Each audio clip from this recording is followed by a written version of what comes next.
బీహార్ రాష్ట్రము ఔరంగాబాద్ జిల్లా రబ్నల్పూర్ గ్రామానికి చెందిన అమీర్ ఖాన్ పాస్వాన్ మరియు కామేంద్రరావు అనే ఇద్దరు వ్యక్తులు ఒరిస్సా రాష్ట్రం గజపతి జిల్లా వీరాపల్లికి చెందిన సంజిత్ సభ 28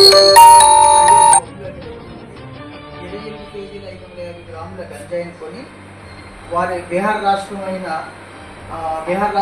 గయాలోని గల అర్జున్ అలియాస్ సాహిద్ ఆలం అనే వ్యక్తికి ఇవ్వడానికి గాను అక్రమంగా రవాణా చేస్తూ పట్టుకెళ్లే క్రమంలో Sompeta railway station railway quarters దగ్గర గల రైల్వే పార్కులో కంచిలి ఎస్ఐ గారికి పట్టుబడినారు.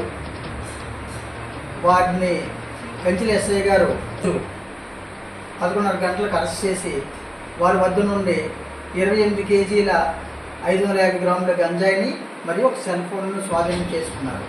దీని మీద కేసు రిజిస్టర్ చేయడం జరిగింది.